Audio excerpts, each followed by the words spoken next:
Igboukoinu! Igboukoinu! Igbokozonu! Dalu!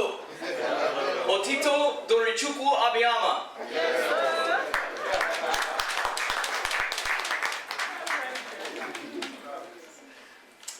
I'm not here on behalf of any Igbo group or organization.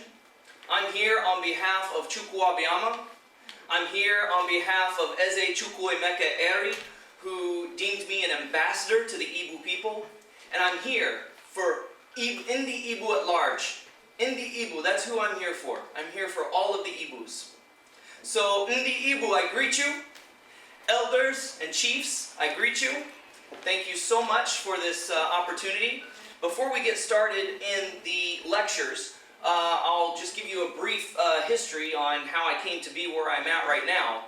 I was in Canada on my computer, writing Bible commentaries, doing teaching videos on YouTube, when all of a sudden this man from Port Harcourt, this Igbo man, came and contacted me through the internet, the late Rabbi Melech Bukasin. And he gave me the Macedonian call. He said, come over and help us. Come over and teach us. So I said, if God opens the door and God opens the opportunity, who am I to say no? So they provided my airfare and my accommodations. I did not have to spend one dime when I was there in 2010. And I traveled all over Igbo land. We had a 3-day conference in Port Harcourt. Then we traveled to various Igbo synagogues around the Igbo states. I've been to Imu, Anambra, Aba, Onitsha, Enugu, just virtually everywhere. So there's very few states that I haven't been to. And we had a 3-day conference in Newi as well. And it ended at the palace of Obugad in Aguleri, where I was very surprised when they gave me garments, they gave me a cap, they gave me a fan and a staff. And Eze Chukwu Emeka Eri, he commissioned me. He took the fan and the staff, and he said, with the staff you will beat back evil, and with the fan you will fan away evil. And he says, wherever you go, tell Indi Igbo who they really are. Tell them that they are from the lost tribe of Gad.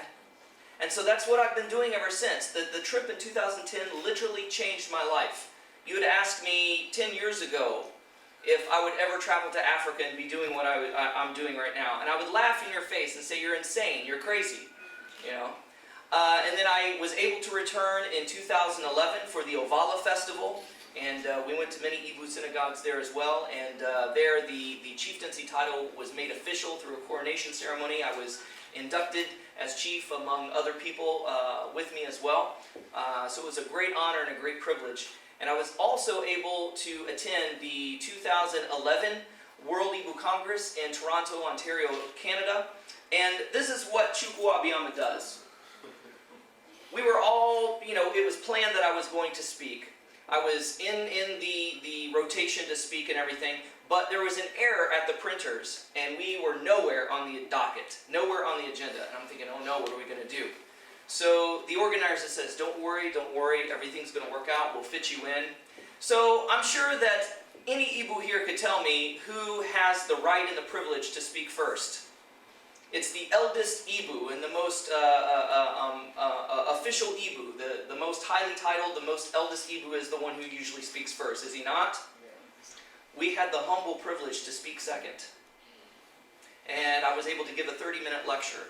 I was also able to attend the 2012 World Igbo Congress in Orlando, Florida, where we also had a speaking engagement there, as well as we were able to conduct a Sabbath service with Hebraic dancing, and everybody really enjoyed it. So that kind of is in a nutshell how I came to be where I am today. So ever since then, I've been traveling the world, the United States and Canada, as well as Europe and parts of Scandinavia, being that ambassador that Tochukwu asked me to be. And so that is why I'm here today. So I've spent the last several years intensely researching the connections between the Igbo people and the lost tribes of Israel, specifically Gad. Now, I will be the first to tell you I'm not an expert. Why? Because I'm still learning. There's still so much about Igbo culture that I don't know.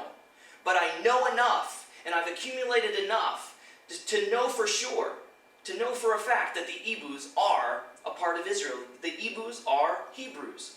But the more I learn, the more confirmation I get. So, I'll be during the question and answer time, there's a phrase that I'm not afraid to say. Some of you may ask a question and I may respond, I don't know. I'm not afraid to say that because I'm still learning. And I will continue to be a student until my body is laying 6 feet underground. And there's no shame in that, and there's no shame in not knowing. But as much as I know, I'll do my best to tell you. Now, if I do my job right and do the presentation right, maybe there won't be as many questions. So I don't know, but we'll see. Now, to get started, here we go. We have to lay some groundwork before we can specifically start talking about Ndi Igbo. We have to first establish that there are black Hebrews, Jews, and Israelites. Because from the start, when you talk about Judaism, most of the world thinks of Jews as wearing black pants, black coats, white shirts, black hats, long side curls and long beards. They live in Israel, they live in New York, and that's what people recognize as Jews today. They usually picture Orthodox Jews within their head. And so when somebody attempts to talk about black Jews or black Hebrews and black Israelites, it's usually met with scoffing and laughter and doubts and ridicule. And so we need to explore this topic before we can get into the issues of the Igbo proper. Okay, so my first question is what does God look like? Because we know that the Bible says that God is a spirit and God is love, and that no man shall see God and live. So how do we know what God looks like? And what does the first man look like? As it says in Genesis 1, 26 and 27, and God said, let us make man in our image, after our likeness. So God created man in his own image, and in the image of God created he him. Male and female created he them. So the writers of the Bible, did the creation of the first man influence what their concept of God would be? Because everybody has their own image of God in their head. Although God is a spirit, God is love, no man shall see God and live. The biblical writers were influenced by the world around them to see God in a particular form, to see God in a particular light. So, how was the first man created influence how we view God? So, what did the first man look like? Adam was created out of the earth east of Eden, according to Genesis 2, 7 and 8. Now, if you go to east of Eden, and you dig up the ground around what is known as east of Eden, you will see that the soil varies in color, but the predominant color is a dark, rich, bordering on a pure black, more like a deep mahogany colored soil. It's a dark brown with reddish hues. It's very rich, very good for planting and growing things. And so that was the clay that Adam was created from, that dark brown, mahogany, rich red color. And in fact, the word Adam means red. And part of the word Adam comes from the word dam, which is the Hebrew word for blood.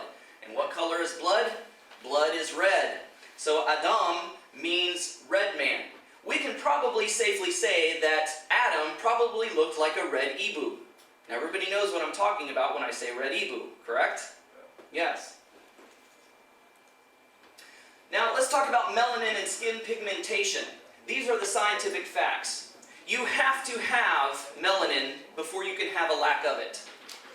Now, most Igbo sitting here has a great amount of melanin, a great amount of skin pigmentation. We have Brazilians among us who are a little bit lighter skinned than you are, and here I am, a pasty white guy from Canada, has the least amount of melanin of you all. So each of us have different degrees and shades of melanin, which determine our skin pigmentation. So you have to have it before you can ever have a lack of it. There has to be black people before there could ever have been white people. It could never be the other way around. You cannot start with no skin pigmentation and all of a sudden end up with it. It's impossible. You have to have it before you can have a lack of it. So it says that we were made in His image. So the question is, if Adam, the first man, was a man of color, and as was mentioned before, we were made in God's image, did this fact shape how God's people see Him in dreams and in visions? Now in Daniel 7:9 it says, I beheld till the thrones were cast down, and the Ancient of Days did sit, whose garment was white as snow, and the hair of his head like pure wool. His throne was like a fiery flame, and his wheels as burning fire. So Hebraically, this implies that the hair on God's head had a woolly consistency. What peoples of the earth has a woolly consistency to their hair? Is it me? Is it the Brazilians among us? No, it's you guys. You are the only ones who have a woolly consistency to your hair. I don't. They don't. You do. So, Daniel saw God as in the image of a black man, because it says that his hair was like pure wool, indicating not only the texture, but possibly the color being white, which represents eldership, which represents wisdom, which represents purity, and his garments were also pure. And it says that his throne was like a fiery flame, and his wheels as burning fire. His wheels, what he was transported by, this may be symbolic of his legs. And we'll see later, I'll get more into that later. But Daniel saw God as a black man. Daniel 7:13, I saw in the night visions, and behold, one like the Son of Man came with the clouds of heaven, and came to the Ancient of Days, and they brought him near before me. This verse implies that the Messiah, the Son of Man, who came out of God in his oneness, was like the Son of Man, and we have already established that the first man was a man of color. So the Messiah is called the Son of Man. The first man, Adam, was a black man, a red Igbo, if you will. So this Son of Man, this Messiah, according to Daniel, predicts that the Messiah would also be a personage of color. So this Messianic Son of Man would be a man of color like the first man, Adam. The book of Daniel and the book of Revelation are both prophetic books, mirrors of one another. How did John the Revelator, knowing the book of Daniel like the back of his hand, envision the fulfillment of this Messianic Son of Man, the first Adam, according to 1 Corinthians 15:45, Yeshua the Messiah, or you call him Jesus Christ. So you'll hear me say Yeshua a lot. I just want you to know that Yeshua is the Hebrew name Jesus. So when I say Yeshua, know that I'm meaning Jesus. So it says in Revelation 1:14 and 15, his head and the hairs were like wool. Here we go again, the same words that Daniel used. As white as snow. So not only did his hair have a woolly consistency, but his hair was white as snow. Again, symbolizing eldership, symbolizing wisdom and purity. And his eyes were as a flame of fire, and his feet were like unto fine brass. Daniel talks about the wheels as a burning fire, possibly symbolically talking about God's legs or God's feet. And right here, John the Revelator says that his feet were like fine brass.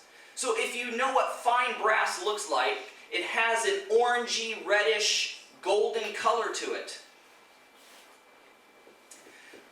As if burned in a furnace, and his voice was the sound of many waters. So if the fine brass has any indication of maybe possibly the skin color, it would be more that of a black person. So Noah was actually the first white person. Really? How can you prove that? Well, there are some extra biblical books that did not make it into the biblical canon that is highly revered and respected among Jews. And one of these books is the books of Enoch. In the book of Enoch, chapter 105, it talks about the birth of Noah. Now, his father just freaked out, if you will, when Noah was born, because everybody from Adam up to that point was born black. The whole earth, nothing but black people, from Adam all the way up till Noah. And all of a sudden Noah was born, and his father said, "What is this? What's this strange son, whose nature is not like the nature of man? His color is whiter than snow. He is redder than a rose. The hair of his head is whiter than wool, and his eyes are like the rays of the sun." Now, when I was in Igbo land, I actually saw several albino Igbo people. And these albino Igbo people have white skin with a pinkish hue.